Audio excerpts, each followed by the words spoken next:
మా గాయత్రి ఏం ఎగ్జిట్ అయింది బృందా పునీతనా?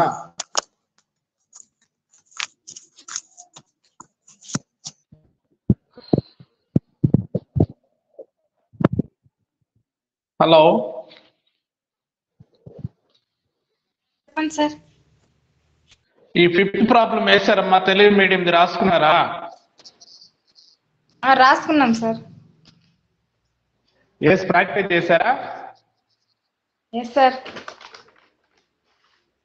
వేసారమ్మా, కంప్లీట్ వచ్చిందా ఆన్సరు? ఏమైనా డౌట్ ఉందా? వేసాం సార్. Very good. నో మా గాయత్రి రాజుదొరై మీరు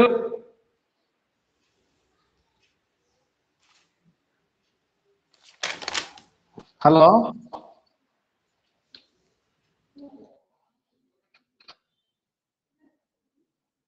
ఇంకా ఎవరు? ఏమ్యా రాజుదొరై ఏం చేస్తున్నావు క్లాస్లో రెస్పాండ్ మాట్లాడకుండా? ఏమంతా exit అయినారే?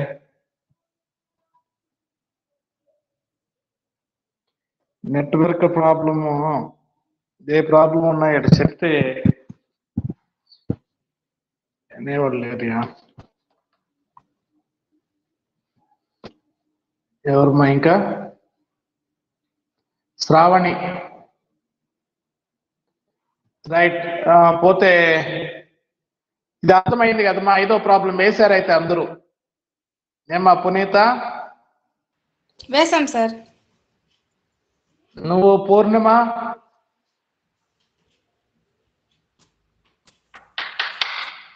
Shravani? Hello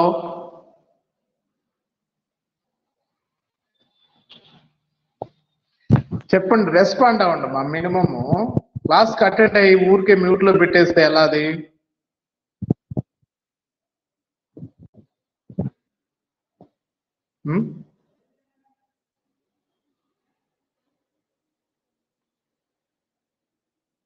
sixth problem చెప్పుకుందాం అయితే. సిక్స్త్ ప్రాబ్లం డైరెక్ట్ మెథడ్ చదువుతాను చూడండి. 31/3/2006తో అంతమయ్యే సంవత్సరానికి ఏబిసి లిమిటెడ్ కంపెనీ యొక్క వివరాలు క్రింద ఇవ్వడమైనది. సో పాయింట్ వైజ్ ఇచ్చుకుంటూ వచ్చాడు. మనకి ఇక్కడ ఏం బ్యాలెన్స్ షీట్ కానీ ఆదాయ నివేదిక కానీ ఏమి ఇవ్వలేదు. సో ఇటు ఇచ్చినా కూడా మనము లెక్క ఎలా ఇచ్చు అనే దానికి మనకి ఇది ఒక ప్రాక్టీస్ చేసినట్టు ఉంటుంది. కాబట్టి చూడండి, మనకు ఇలా పాయింట్ వైజ్ ఇచ్చినప్పుడు మనం ఎలా నగదు ప్రవాహ నివేదిక, క్యాష్ ఫ్లో స్టేట్మెంట్ ఎలా ప్రిపేర్ చేయాలనేది మనకు ఒక అవగాహనకు వస్తుంది. అందుకోసం నేను ఈ ప్రాబ్లం చెప్తానని చెప్పాను. సో కాబట్టి మనకు ఇక్కడ చూడండి, మొదటి పాయింట్లో ఫస్ట్ పాయింట్లో వాడు సంవత్సరానికి మొత్తం అమ్మకాలు 2 లక్షలు, అందులో 60% నగదు అమ్మకాలు అన్నాడు. సో కాబట్టి 2 లక్షల్లో 60% అంటే లక్షలో 60% అంటే 60,000, 2 లక్షలు కాబట్టి 60,000 1,20,000 అవుతుంది. అలాగే నెక్స్ట్ రెండో పాయింట్ చెప్పాడు, అమ్మకాల వ్యయం మొత్తం అమ్మకాల్లో 50% అని. సో కాబట్టి అమ్మకాలు ఎంతైతే ఉన్నాయో అందులో అమ్మకాల వ్యయం అనేది 50% ఉంటుంది. సో కాబట్టి మొత్తం అమ్మకాలు మనకి ఇక్కడ ఎంత ఇచ్చాడోడు? మొత్తం అమ్మకాలు 2 లక్షల్లో అమ్మకాల వ్యయం ఎంత ఉంటుంది అంటే 50% ఉంటుంది. అలాగే సరుకు మొత్తం అప్పుకు కొనుగోలు చేయడం అన్నాడు మూడో పాయింట్. సరుకు మొత్తము అప్పుకి, క్రెడిట్ కి కొనుగోలు చేయబడింది. అలాగే రుణగ్రస్తుల నుండి వసూలు 60,000, రుణగ్రస్తుల నుండి వసూలు 60,000. 5వ పాయింట్, రుణదాతలకు కొనుగోళ్లు కొరకు చెల్లింపు మొత్తము 45,000. సో కాబట్టి మనకు రుణగ్రస్తుల నుండి వసూలైంది. అలాగే 1,20,000 అమ్మకాలు, ఈ 60,000 మొత్తం కలుపుకుంటే మనకు 1,80,000 వస్తుంది. ఇందులో రుణదాతలకు కొనుగోళ్ల కొరకు చెల్లించిన మొత్తం 45,000 ఇచ్చాడు. సో కాబట్టి రుణదాతలకు అలాగే ఉద్యోగులకు చెల్లించినటువంటి మొత్తం మనం లెక్కించాలి, అప్పుడు దీన్ని తీసుకోవాలి. అలాగే సంవత్సరంలో గుడ్విల్ తగ్గింపు 3000, యంత్రాలపై తరుగుదల 5000, అలాగే మొత్తం జీతాల చెల్లింపు 6000, ఇందులో 1000 ఇంకా చెల్లించవలసి ఉన్నది అన్నాడు. సో కాబట్టి మనం చెల్లించింది ఎంత అంటే 6000 చెల్లించాము, మొత్తం చెల్లింపు 6000, అందులో 1000 ఇంకా చెల్లించవలసి ఉంది అన్నాడు. జీతాల చెల్లింపు 6000, అందులో ఇంకా చెల్లించవలసింది 1000 ఉంది. అలాగే నగదులో చెల్లించిన కార్యాలయ ఖర్చులు 8000, ఇంకా చెల్లించవలసిన కార్యాలయ ఖర్చులు 2000. నెక్స్ట్ 10వ పాయింట్ చూడండి. 2,50,000 విలువైన భూమిని కొనుగోలు చేయడం జరిగింది. దీని కొరకు అమ్మకందారునికి 0% రుణపత్రాలు ప్రతిఫలంగా జారీ చేయడం అయింది. కాబట్టి మనము రుణపత్రాలు జారీ చేసి ఇట్లు కొన్నాం. సో అంతేకాని నగదు అవుట్ఫ్లో జరగలేదు. 2,50,000 అయిన భూమిని కొనుగోలు చేయడం అనేది, దీని కొరకు అమ్మకందారునికి 0% రుణపత్రాలను ప్రతిఫలంగా 1 minute మా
హలో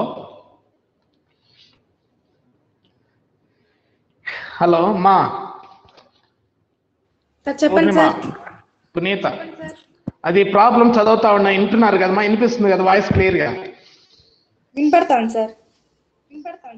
ఓకే మా, వెరీ గుడ్. నెక్స్ట్ 2 లక్షల విలువ గల ముఖ విలువ గల ఈక్విటీ వాటాలను 10% ప్రీమియంతో జారీ చేయడం జరిగింది. అంటే కాబట్టి 2,10,000 వసూలు అయి ఉంటుంది.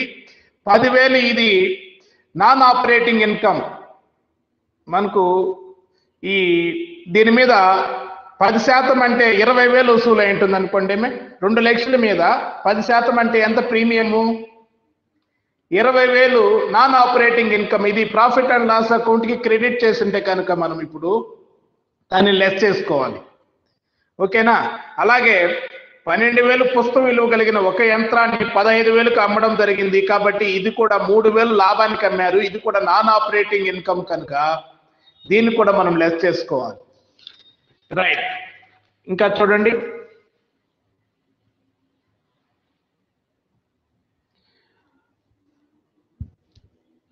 $4,000 పుస్తక విలువ కలిగిన మరొక యంత్రాన్ని పూర్తిగా పాడవడం జరిగింది. ఈ నష్టాన్ని సాధారణ వ్యాపార నష్టంగా పరిగణించడం జరిగింది.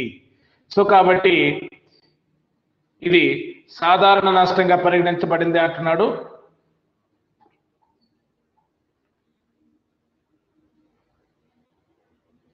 చూద్దాం ఒక నిమిషం. తర్వాత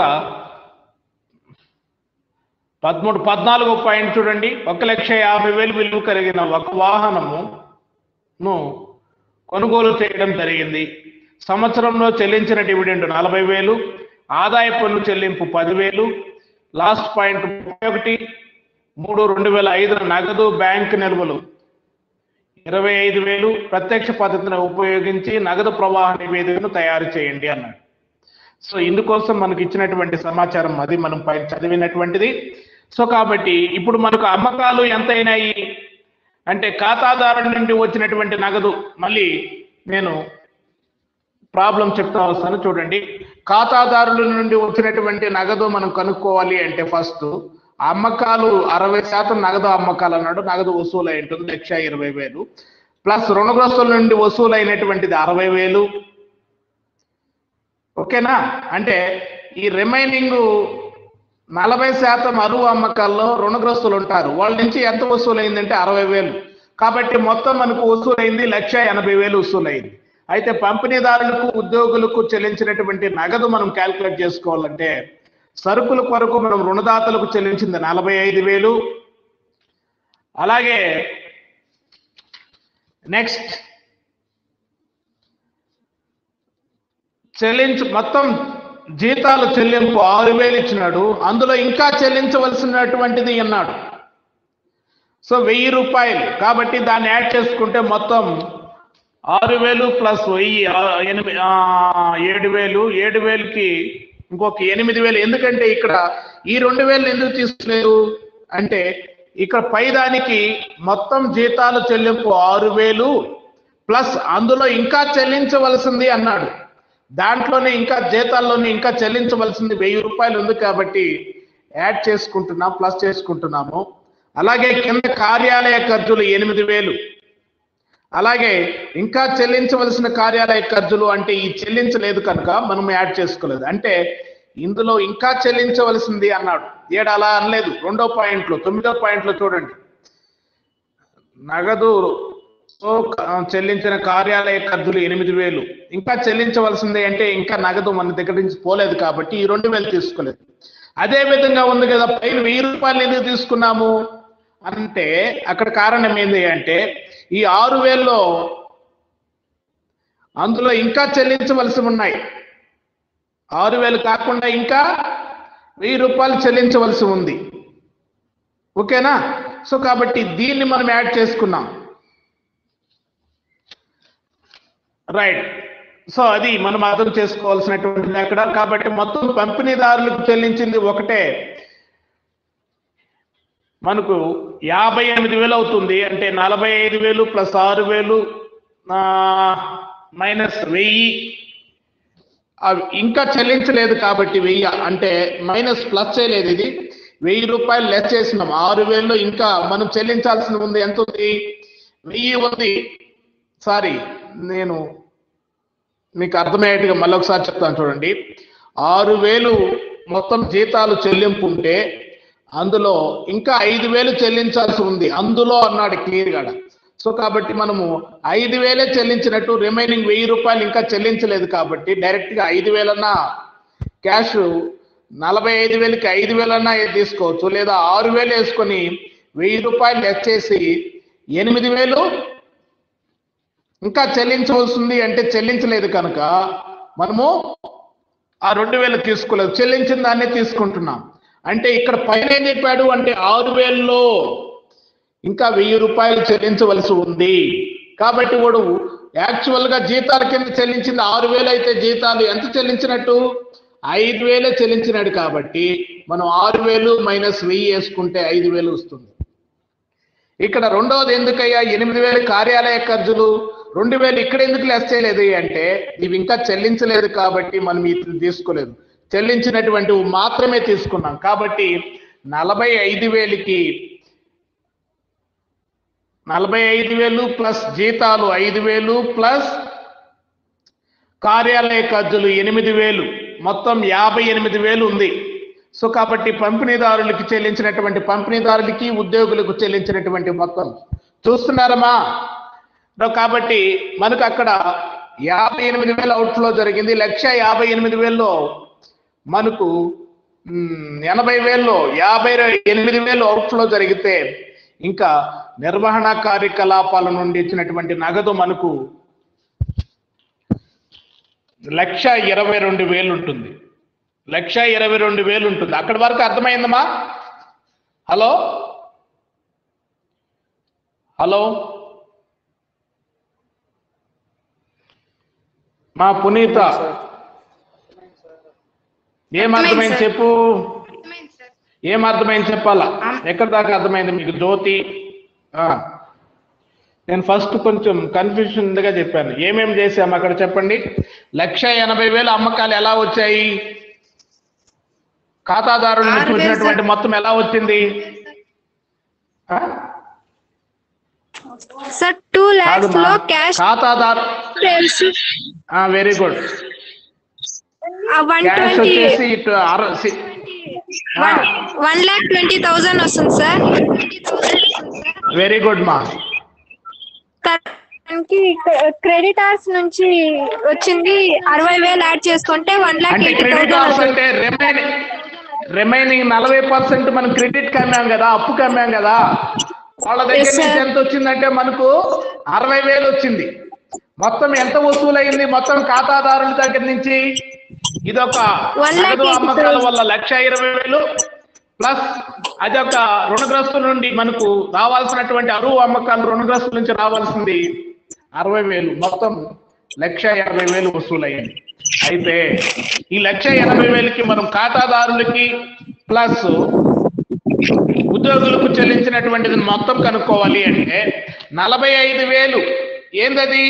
రుణదాతలకు సరుకుల కొరకు చెల్లించింది 45,000 ప్లస్ జీతాలు చెల్లింపు 5,000. ఎందుకంటే 6,000 అయితే ఇంకా అందులో మనం చెల్లించాల్సిన ఇంకా 1,000 రూపాయలు ఉంది. అంటే ఎంత చెల్లించినట్టు? 5,000 చెల్లించినట్టు, అంతే కదా? అంతే కదమ్మా? 5,000 చెల్లించినట్టు. కాబట్టి 45 ప్లస్ 5 50. అలాగే మనం నెక్స్ట్ కార్యాలయ ఖర్చులు 8,000 చెల్లించాం. ఇంకా చెల్లించవలసింది 2,000 ఉంది. అది మనం తీసుకోలేదు. ఎందుకని? అది చెల్లించలేదు కాబట్టి క్యాష్ అవుట్ఫ్లో జరిగి ఉండదు. ఓకేనా? సో కాబట్టి 8,000 చెల్లించాం. కాబట్టి మొత్తం 58,000, 1,80,000లోంచి 58,000 లెస్ చేస్తే మనకు వచ్చేటువంటిది నిర్వహణ కార్యకలాపాల నుండి వచ్చినటువంటి నగదు 1,22,000. అర్థమైందమ్మా ఆడ వరకు?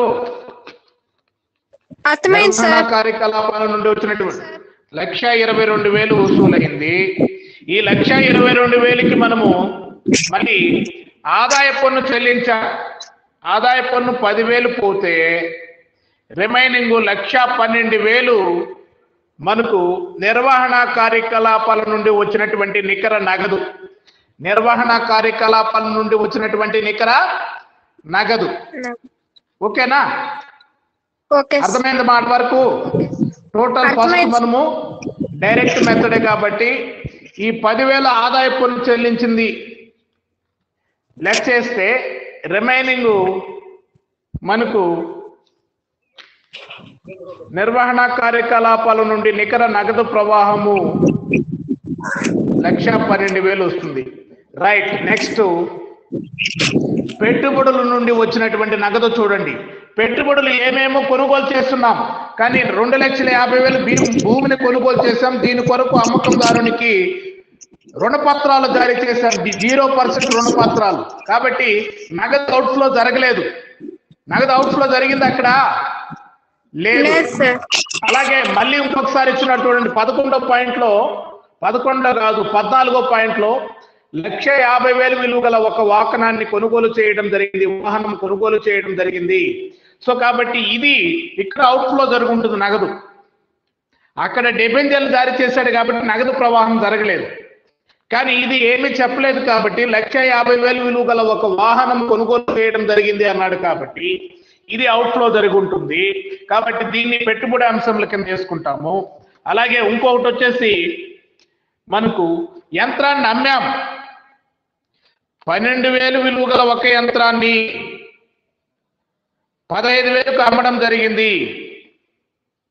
12,000 విలువ గల ఒక యంత్రాన్ని 15,000కు అమ్మడం జరిగింది అంటే మనం ఇక్కడ 15,000 యంత్రం అమ్మకం ద్వారా మనకు ఇన్ఫ్లో జరిగింది. అలాగే ఇంకొకటి కూడా ఇచ్చినాడు చూడండి, యంత్రం అమ్మకం 4,000 విలువ గల వేరొక యంత్రాన్ని పూర్తిగా పాడవడం జరిగింది. ఆ నష్టాన్ని సాధారణ నష్టంగా వ్యాపారానికి పరిగణించబడింది. సో కాబట్టి అది సాధారణ నష్టంగా లాభ నష్టాల ఖాతాకి డెబిట్ చేశారన్నాడు. అది సాధారణ నష్టము అంటే వ్యాపారంలో భాగమే కదా తరుగుదల ఇవన్నీ, అదే కరెక్ట్ పాయింట్ అది ఒకటి చెప్పింది. కాబట్టి దాన్ని మనం ఏడా చూపించాల్సిన అవసరం లేదు. 4,000 విలువ గల వేరొక యంత్రము పూర్తిగా పాడవపోవడం జరిగింది. ఆ యంత్రాన్ని సాధారణ నష్టంగా పరిగణించడం జరిగింది. ఆ యంత్రాన్ని సాధారణ నష్టంగా పరిగణించబడింది. అదేం పాడైపోతే ఏదైనా అగ్ని ప్రమాదాల వల్ల లేకపోతే వరదల వల్ల లేకపోతే దొంగలించడం వల్ల దోపిడీల వల్ల ఇలాంటివి జరిగితే కానీ అసాధారణ వ్యాపార నష్టం అవుతుంది. ఇది పాడైపోవడం వల్ల జరిగినటువంటి సాధారణ నష్టమే కదా. కాబట్టి దీని గురించి మనం ఎక్కడ అది వ్యాపారంలో భాగం. సాధారణ నష్టం అనేది సాధారణ నష్టము, అసాధారణ నష్టం అంటే సాధారణ నష్టం అంటే అది వ్యాపారంలో ఆ వస్తువుకు ఉండేటువంటి సాధారణ లక్ష్యం ద్వారా ఏర్పడేటువంటిది సాధారణ నష్టం. సో కాబట్టి దాన్ని అరికట్టడం ఎవరి వల్ల కాదు. కాబట్టి అది వ్యాపార ఖర్చులో భాగం. సో కాబట్టి దాన్ని ప్రత్యేకంగా మనం ఎక్కడ చూపించాల్సినటువంటి అవసరం లేదు. అర్థమైందమ్మా? సో కాబట్టి ఇక్కడ సాధారణ నష్టము అసాధారణ నష్టము అంటే క్లారిటీ వచ్చిందా? సాధారణ నష్టము అంటే వ్యాపారంలో భాగంగా అయ్యేటువంటి ఖర్చుల్ని లేదా నష్టాన్ని అది వ్యాపార నష్టం అంటాం. ఫర్ ఎగ్జాంపుల్ పెట్రోల్ డ్రై అయిపోయే గుణం ఉంది, ఆవిరైపోతుంది. కాబట్టి దానికి ఉండేటువంటి అది సాధారణ నష్టం. దాన్ని అరికట్టడానికి వీలవుతుందా? కలప ఉంది, కలప ఎండితే డ్రై వెయిట్ లెస్ అయిపోతుంది. దానికి ఉండేటువంటి అది ప్రత్యేక లక్షణము, అది సాధారణ నష్టము. దాన్ని అరికట్టడానికి మనకి వీలవుతుందా? వీలు కాదు. సో ఆ వస్తువులో ఉండేటువంటి లక్షణాలను బట్టి అది ఏర్పడితే అది సాధారణ నష్టము. సో కాబట్టి అది వ్యాపార ఖర్చుగా భావించడం జరుగుతుంది. ఓకేనా? అసాధారణ నష్టము అంటే ఏదైనా ప్రమాదాల వల్ల, దొంగతనాల వల్ల, ఇలాంటివి యాక్సిడెంట్స్ వాటి వల్ల జరిగితే అది అసాధారణ నష్టం కనుక దాన్ని మనము ఆదాయ వ్యయాల ఖాతాకి లాభ నష్టాల ఖాతాకి క్రెడిట్ చేస్తాం. ఎందుకంటే దానికి సంబంధించినటువంటి క్లెయిమ్స్ ఏదైనా ఉంటే అక్కడ అడ్జస్ట్ చేసి రిమైనింగ్ ఎంతైతే మనకు నెట్ లాస్ వచ్చింది దాన్ని మాత్రమే లాభ నష్టాల ఖాతాకి డెబిట్ చేస్తాం. ఓకేనా? సో కాబట్టి అసాధారణ నష్టము వేరు, సాధారణ నష్టము వేరు. కాబట్టి సాధారణ నష్టం అంటే వ్యాపారంలో ఆ వస్తువుకున్నటువంటి లక్షణాన్ని బట్టి అది సాధారణంగా ఏర్పడుతుంది. కాబట్టి ఇక్కడ మనకు అది మనం ప్రత్యేకంగా ఎక్కడ చూపించాల్సినటువంటి అవసరం లేదు. ఓకేనామా? సో కాబట్టి మనకు యంత్రం అమ్మకం ద్వారా 15,000 పెట్టుబడి అంశములు. మళ్ళీ చాలా దూరం వెళ్ళాం మనము. ఒకటి పెట్టుబడి అంశముల కింద 15,000 మనకు వచ్చింది. ఎలాగే అంటే 12,000 విలువ చేసేటువంటి దాన్ని 15,000కి అమ్మాడు, 3,000 లాభానికి అమ్మాడు. దాన్ని ఎక్కడ చేశాడు మనకి అదంతా పక్కన పెట్టేద్దాం. రైట్, 15,000 మనకు నగదు వస్తుందా లేదా, ఇన్ఫ్లో ఉందా లేదా? 15,000 ఇన్ఫ్లో. అలాగే వేరొక యంత్రాన్ని మనము మళ్ళీ 1,50,000కు వాహనాన్ని కొనుగోలు చేస్తాం. క్యాష్ అవుట్ఫ్లో ఉందా లేదా? సో కాబట్టి ఇన్ఫ్లోకి అవుట్ఫ్లోకి బాను పెట్టుబడి అంశముల వల్ల వినియోగించినటువంటి నికర నగదు ప్రవాహం ఎంత ఉంది అంటే 1,35,000 ఉంది. 1,35,000 ఎలా వస్తుందో మళ్ళొకసారి చెప్తాను చూడండి. మనకు పెట్టుబడుల నుండి వచ్చినటువంటి నగదు కనుక్కోవడానికి యంత్రం అమ్మకం 15,000 ఇన్ఫ్లో, అలాగే వాహనం కొనుగోలు 1,50,000. సో కాబట్టి ఈ ఇన్ఫ్లోలో నుంచి అవుట్ఫ్లో 15,000 సారీ మనం తీసేస్తే ఇంకా మైనస్ 1,35,000 ఉంది. మైనస్ 1,35,000. సో అర్థమైందమ్మా? కాబట్టి దాన్ని బ్రాకెట్లో పెట్టుకోవాలి. ఇక్కడ ఒకటి బ్రాకెట్ ఇవ్వలేదు మీకు లెక్కలో, కొద్ది చిన్న మిస్టేక్ చేసినట్టున్నాడు. సో కాబట్టి ఇక్కడ అవుట్ఫ్లో ఎక్కువ ఉందా, ఇన్ఫ్లో ఎక్కువ ఉందా? రెస్పాండ్ కావాలి కొద్దిగా. మీకు నాకు అవుట్ఫ్లో ఎక్కువగా ఉంది సార్. అవుట్ఫ్లో ఎక్కువగా ఉంది కాబట్టి దాన్ని బ్రాకెట్లో పెట్టుకోవాలి, ఒకటి పెట్టలేదు. ఓకేనా అమ్మా? అది గమనించండి చాలు. రైట్. నెక్స్ట్ విత్త కార్యకలాపాల నుండి వచ్చినటువంటి నగదు చూడండి. నెక్స్ట్ విత్త కార్యకలాపాల నుండి వచ్చినటువంటి నగదు దాని కింద ఏమేమి ఇచ్చున్నాడు? 2 లక్షల విలువ గల ముఖ విలువ కలిగినటువంటి ఈక్విటీ వాటాలను 10% ప్రీమియంకు జారీ చేయడం జరిగింది. సో కాబట్టి 10% ప్రీమియంకు జారీ చేస్తే మనకి ఎంత వస్తుంది? 20,000. 2 లక్షల మీద ప్రీమియం ఎంత? 10% అంటే మొత్తం క్యాష్ ఇన్ఫ్లో ఎంత జరుగుతుంది? ఎంత జరుగుతుందమ్మా? 2 లక్షల ముఖ విలువ కలిగినటువంటి ఈక్విటీ వాటాలను 10% ప్రీమియంతో జారీ చేయడం జరిగింది అన్నాడు. సో కాబట్టి 2 లక్షలు అంటే 2 లక్షల మీద 10% ప్రీమియం అంటే 20,000. మొత్తం మనకు 2,20,000 వచ్చింది. ఎంత వచ్చిందమ్మా ఇన్ఫ్లో? 2,20,000 ఇన్ఫ్లో 2,20,000 వాటా మూలధనము ప్లస్ సెక్యూరిటీల ప్రీమియం వచ్చేసి 20,000. మొత్తం 2,20,000 వసూలైంది. అలాగే ఇంకేం లేదు మనకి ఇక్కడ. ఈ సంవత్సరంలో చెల్లించినటువంటి డివిడెండ్ ఫైనాన్సింగ్ విత్త వ్యవహారముల కిందకు వస్తుంది కాబట్టి మనం 40,000 చెల్లించున్నాము. ఇది అవుట్ఫ్లో కాబట్టి మనకి ఇక్కడ 2,20,000 నుంచి 40,000 డివిడెండ్ చెల్లింపు లెస్ చేస్తే మనకు అవుట్ఫ్లో 1,80,000 వస్తుంది. ఎంత వస్తుంది? సారీ, ఇన్ఫ్లో ఎక్కువ ఉంది. విత్త కార్యకలాపాల నుండి 2,20,000 ఇన్ఫ్లో ఉంది. అవుట్ఫ్లో 40,000 తీసేస్తే ఇంకా ఎంత ఉంది? ప్లస్ 1,80,000 ఉంది. ఎంత ఉందమ్మా? 1,80,000 సరే రైట్. ఇప్పుడు ప్లస్ ఐటమ్స్ అన్ని తీసుకోండి. ప్లస్ ఐటమ్స్ అన్ని ఎంత వచ్చాయి మనకు? 1,80,000 ప్లస్ 1,12,000 మొత్తం ఎంత అవుతుంది? టోటల్ చేయండి. 2,92,000. 2,92,000 నుంచి అవుట్ఫ్లో వచ్చేసి 1,35,000 లెక్కేస్తే మనకు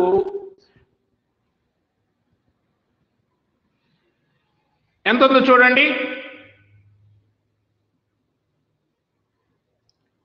నగదు మరియు నగదుకు సమానాలలో నికర పెరుగుదల ఎంత ఉంది చెప్పాలి నాకు. క్యాల్కులేట్ చేసి మీరు ఆ మూడింటికి అడ్జస్ట్ చేసి మనకు మళ్ళీ ఒకసారి చెప్తాను చూడండి. నిర్వహణ రైట్ 1,50,000 ఎలా వచ్చిందో ఉంటే మళ్ళీ ఒకసారి మీరు క్లియర్గా అర్థం కాని వాళ్ళు ఏమైనా ఉంటే ఏనండి. మనకు నిర్వహణ కార్యకలాపాల నుండి వచ్చినటువంటి నికర నగదు ప్రవాహము 1,12,000 ఉంది. ఓకే. నెక్స్ట్ పెట్టుబడుల వ్యవహారముల నుండి నికర నగదు ప్రవాహము వినియోగం ఎక్కువగా ఉంది కాబట్టి 1,35,000 మైనస్లో వినియోగం ఎక్కువగా ఉంది ఇక్కడ. అలాగే విత్త కార్యకలాపాల నుండి ఇన్ఫ్లో లోపలికి వచ్చినటువంటిది ఎక్కువగా ఉంది. ఎంత? 1,80,000. సో ఈ మూడింటికి అడ్జస్ట్ చేస్తే అంటే ప్లస్లు 2 యాడ్ చేసుకొని అంటే మనకు 1,92,000 వస్తుంది. 1,92,000 నుంచి మనం 1,35,000 లెస్ చేసుకుంటే నగదుకు సమానతలులో నికర పెరుగుదల 1,57,000. 1,57,000కి మనకు ముగింపులో ఉండేటువంటి నగదు ప్రారంభంలో ఉండేటువంటిది ఇచ్చాడా, ముగింపులో అది ఇచ్చాడా? ప్రారంభంలో ఉండేటువంటి నగదు ఇచ్చాడు. సో ఎంత? 31/3/2005 నగదు మరియు బ్యాంకు నిల్వలు 25,000 ఉన్నాయన్నాడు. సో కాబట్టి దాన్ని యాడ్ చేసుకుంటే మనకు సంవత్సరాంతంలో నగదు మరియు నగదుకు సమానతలు 1,82,000. ఓకేనా?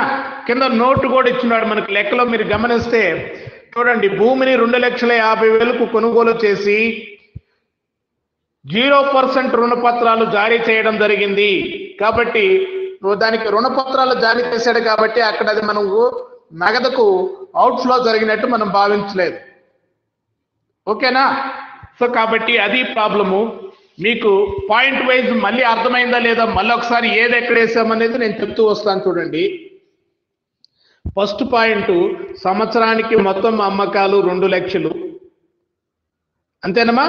దీంట్లో 60% అంటే నగదుకి 1,20,000. మొత్తం అమ్మకాల వ్యయం ఎంత అన్నాడు? అమ్మకాల వ్యయం మొత్తం అమ్మకాల్లో 50% అన్నాడు. మొత్తం అమ్మకాల వ్యయం ఎంత? 50% అన్నాడు. నెక్స్ట్, సరుకు మొత్తం అప్పుకు కొనుగోలు చేయడమైంది. సరుకు మొత్తం దేని కొనుగోలు చేశాడు?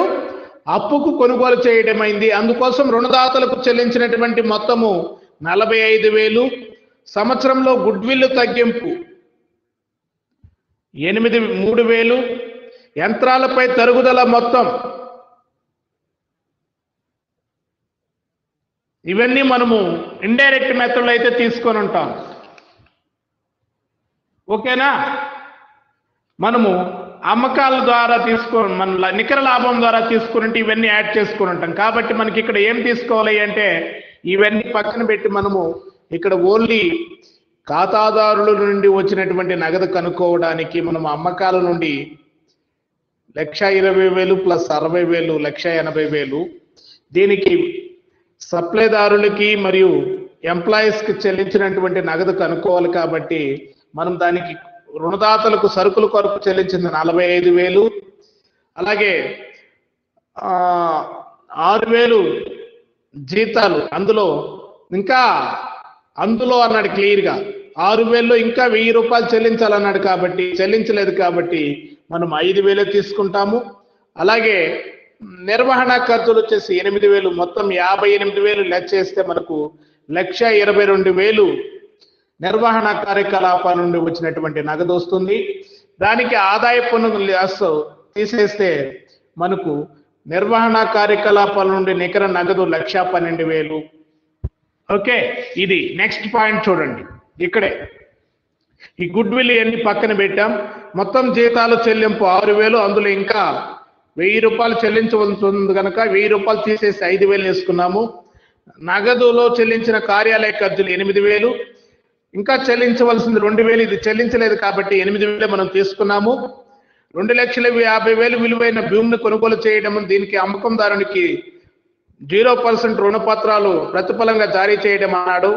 సో కాబట్టి మనం దీన్ని కూడా తీసుకోలేదు.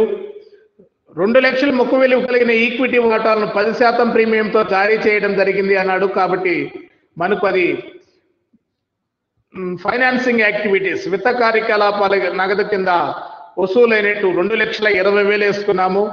అలాగే 12,000 విలువ కలిగిన ఒకే యంత్రాన్ని 15,000కి అమ్మాడు కాబట్టి అది అమ్మకాల కింద వేసుకున్నాము. ఓకేనా? ఇప్పుడు 3,000 లాభము. ఇవన్నీ మనం ఎప్పుడు వేసుంటామయ్యా అంటే మామూలు యంత్రం ఖాతా వేస్తుంటేనో లేకపోతే ఇంకొక ఇండైరెక్ట్ మెథడ్లో అయితేనో ఇవన్నీ మనము అక్కడ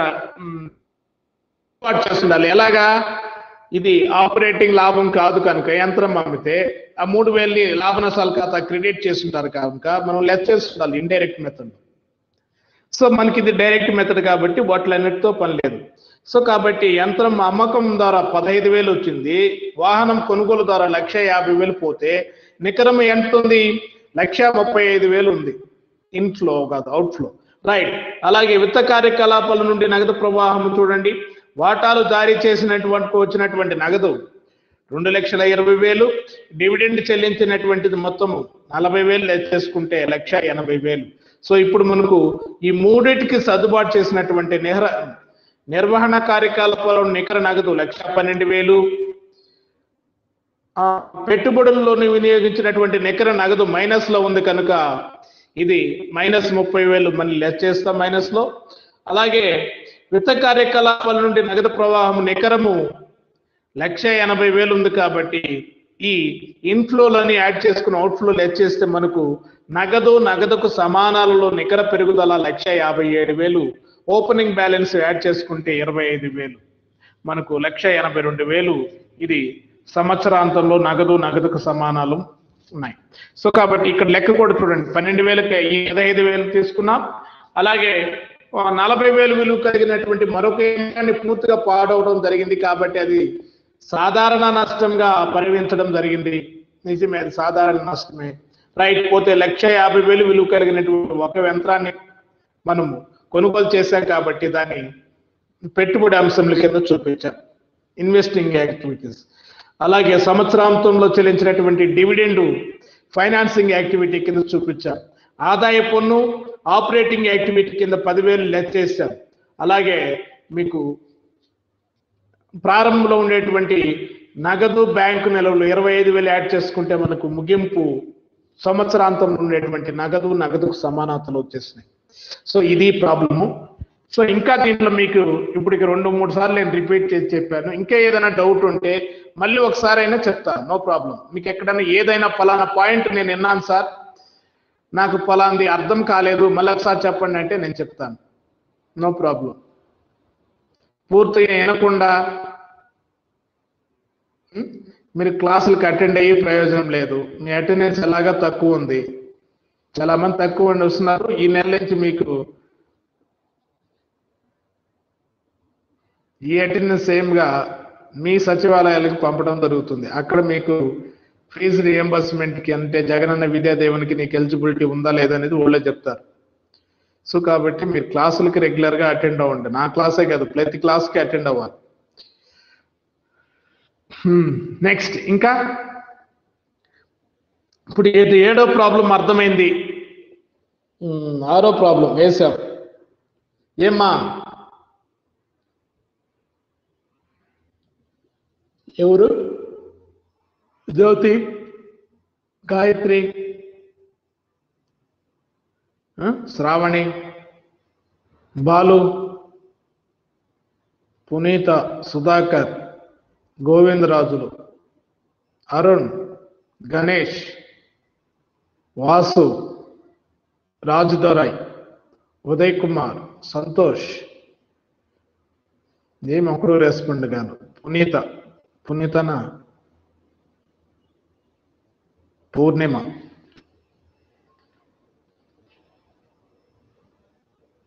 చెప్పండి మా, ఈ ప్రాబ్లం అర్థమైందా? 6th ప్రాబ్లం అర్థమైతే మళ్ళీ మీరు ఏజ్ ప్రాక్టీస్ చేసేదే తరువాయి. అర్థమై ఉంటే నేను తర్వాత ప్రాబ్లం చెప్దాం. మీకు ఎవరెవరికి అర్థమైంది వేయగలరు చెప్పాలి.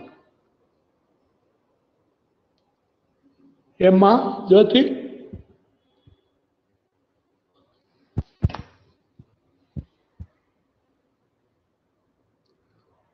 హలో,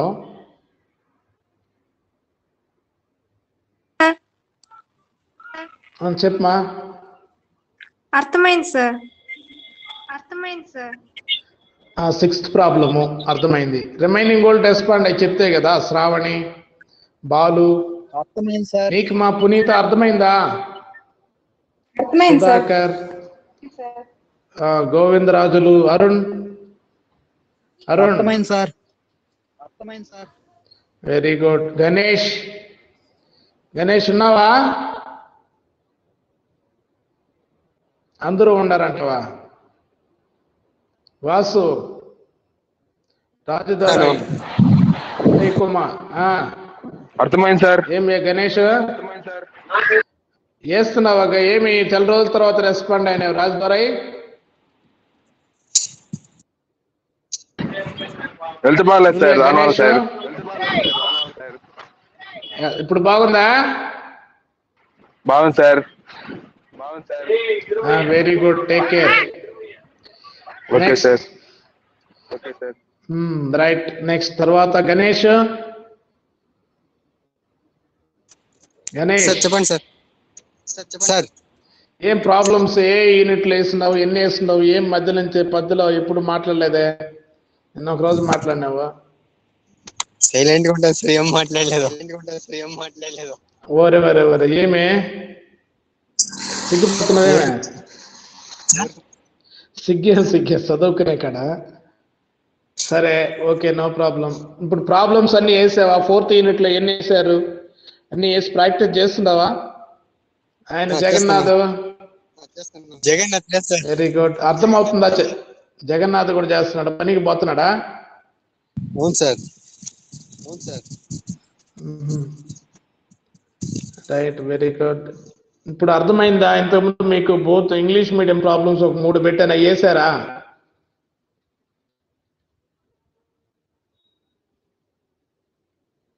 ఏ గణేష్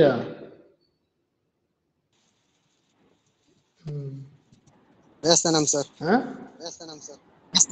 వేస్తున్నాం కాదు, వేసేది ఎప్పుడు? మీరు ఇది కంప్లీట్ చేస్తే నేను 5th యూనిట్ స్టార్ట్ చేస్తాను. అందరూ సిలబస్ కంప్లీట్ చేసి రివిజన్ చేసుకుంటా ఉంటారు. మళ్ళీ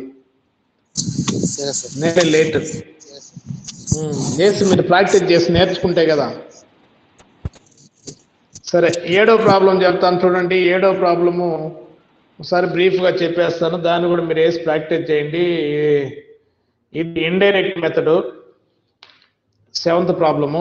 దీనికి సంబంధించినటువంటి అకౌంట్స్ కూడా వేస్తున్నారు. ఏమేమి అకౌంట్స్ వేస్తున్నాడు? నగదు సమానతలు లెక్కించుట,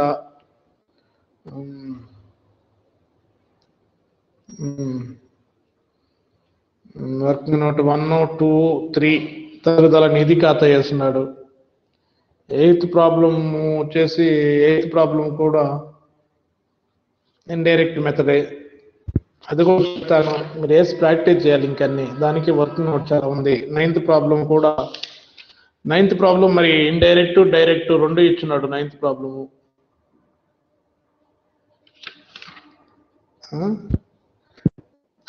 చూడండి. అయితే 7వ ప్రాబ్లం చెప్తాను చూడండి ఒకసారి. 7th ప్రాబ్లం 6 అయిపోయింది కదా, అర్థమైంది? 6 ఏమ్మా జ్యోతి, ఎంత ఉంది టైం? ఇంకా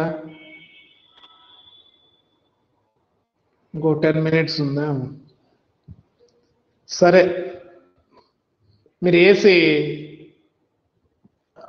6th ప్రాబ్లం ఏంటి రేపు చెప్తాను. 7th ప్రాబ్లం టైం అయింది. ఏమా ఇప్పుడు ఇది అర్థమైంది కదా? 6వ ప్రాబ్లము. 7వ ప్రాబ్లం ఇండైరెక్ట్ మెథడ్. ఇండైరెక్ట్ మెథడ్లో ఆస్తులు అప్పులు ఇచ్చినాడు, అదనపు సమాచారం ఇచ్చాడు, లాభాంశాల ఖాతా వ్యత్యాసం ఇచ్చినాడు. 8,000 ఇచ్చినాడు. ఇక్కడ 11,500, రెండింటికి మధ్య వ్యత్యాసం 3,500. Very good.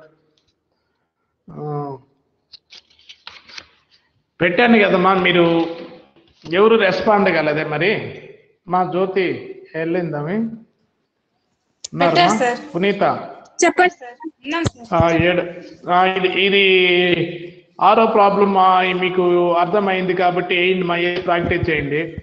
ఈ 7 కూడా మీరు వేయగలిగితే సింపుల్ గానే ఉంది. ఇండైరెక్ట్ మెథడ్ వేయండి, లేకపోతే రేపు క్లాస్ లో నేను చెప్తాను. 7, 8, 9 కూడా 2 డైరెక్ట్ మెథడ్ లో ఉన్నాయి. మీరు డైరెక్ట్ గా మీకు లెక్క అవసరము లాంగ్వేజ్ లో మీరు మార్చుకొని రాసుకుంటే రాసుకోండి, లేకపోతే తెలుగు మీడియంలో అయినా ప్రాక్టీస్ చేయండి. మీరు ట్రాన్స్లేట్ చేసి రాసుకోగలిగితే రాసుకోండి. ఓకేనమ్మా? Okay sir. మిగతా 2 ప్రాబ్లమ్స్ కూడా పెడతాను. 8, 9 మీకు నేను ఎక్కడ దాకా పెట్టాను? ఏ ప్రాబ్లం దాకా పెట్టాను? ఈ వర్కింగ్ నోట్ ఎక్కువ ఉంది, కానీ అది 7వ లెక్క ఈజీనే. వర్కింగ్ నోట్ ఏం లేదు, యంత్రాలు కొనుగోళ్లు మనం ఎంత కొనుక్కోవాలి ఇది నేను చెప్తాను. వర్కింగ్ నోట్ ఉంది కాబట్టి యంత్రం ఖాతా తరుగుదల నిధి ఖాతా వేయాలి నేను చెప్తాను. 6 వేసి ప్రాక్టీస్ చేయండి మా మీరు. 7 రేపు క్లాస్ లో చెప్దాం. ఓకేనా? Okay sir. Okay, very good మా. సరే బాయ్ మా. అయితే ఏమ్మా చెప్పు అరుణ్. ఇన్ఫ్లో అవుట్ఫ్లో అంటే ఒకసారి చెప్పండి సార్. ఇన్ఫ్లో అంటే నగదు లోపలకు ప్రవాహము. నగదు ప్రవాహము ఏది నిధుల ప్రవాహమైనా నగదు ప్రవాహము అయినా ఇన్ఫ్లో అంటే సంస్థలకు వచ్చేది ఇన్ఫ్లో. ఏదైనా ఎప్పుడు వస్తుంది ఇన్ఫ్లో? ఎప్పుడు వస్తుంది? ఖాతాదారుల నుండి నగదు వస్తే ఇన్ఫ్లో.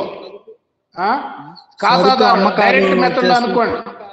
ఆ సరుకు అమ్మకాలు అంటే దాన్ని ఇక్కడ ఏమంటున్నామంటే ఖాతాదారుల నుండి వచ్చినటువంటి నగదు, క్యాష్ రిసీవ్డ్ ఫ్రమ్ కస్టమర్స్, అది ఇన్ఫ్లో.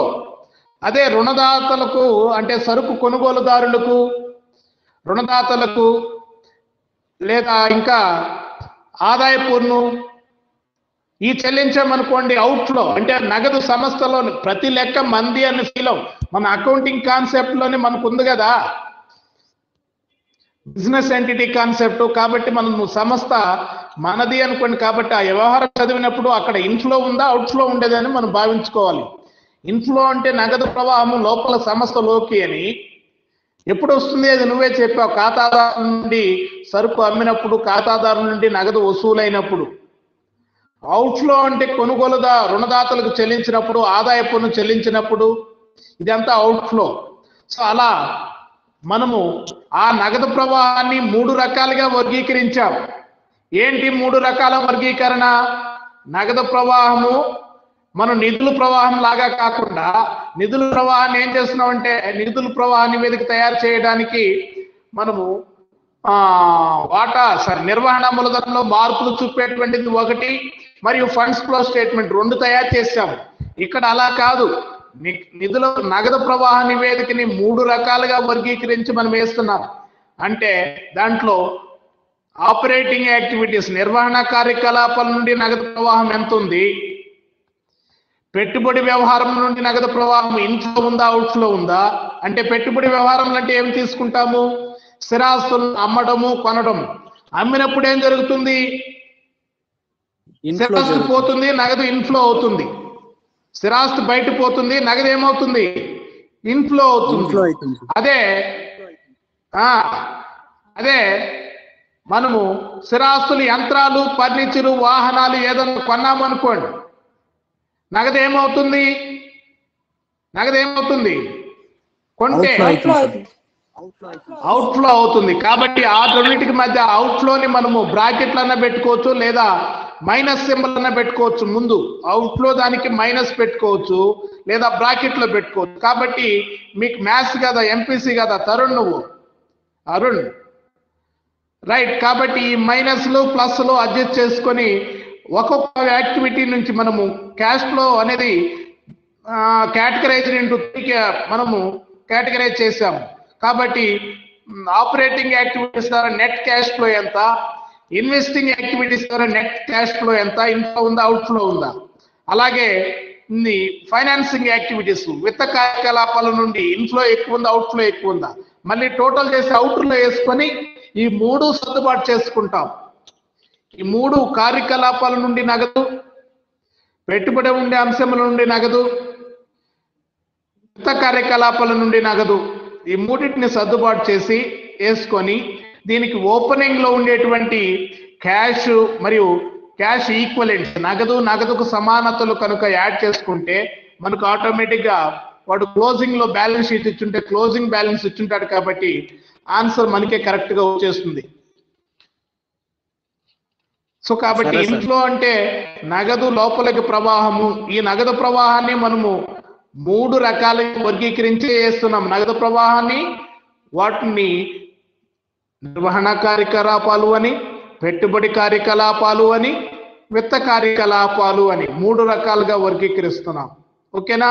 ఈ 3 రకాలు కలిపి మనం అవుటర్లో ఇంటర్నల్ అడ్జస్ట్ చేసి అవుటర్లో వేసుకొని మళ్ళీ అక్కడ ఏదన్నా పెట్టుబడి వ్యవహారం నుండి బయట అవుట్ఫ్లో ఎక్కువ ఉందనుకోండి, ఈ రెండిట్లో నుంచి దాన్ని తీసిస్తే మనకు మొత్తం నగదు ప్రవాహము మొత్తం 3లో నుంచి ఎంత ఉందో, నికర నగదు ప్రవాహం ఎంత వచ్చిందో మనం క్యాల్కులేట్ చేసుకుంటాము. దానికి ప్రారంభంలో ఉండేటువంటి నగదుకు సమానతలు అంటే బ్యాంకు, నగదు రెండింటిని యాడ్ చేసుకోవచ్చు. అలాగే స్వల్పకాలిక పెట్టుబడులు ఇచ్చినా కూడా దాన్ని కూడా మనం ఎక్కడ చూపించాల్సిన అవసరం లేదు. దాన్ని కూడా యాడ్ చేసుకుంటాం నగదు కిందకి. ఆ 2 నగదుకు సమానతలు అంటే cash in hand, cash at bank plus short term investments. ఈ షార్ట్ టర్మ్ ఇన్వెస్ట్మెంట్స్ కూడా మనం క్యాష్ కింద క్యాల్కులేట్ చేస్తాం. ఇది 7th ప్రాబ్లంలో అలాగే ఉంది ప్రాబ్లం.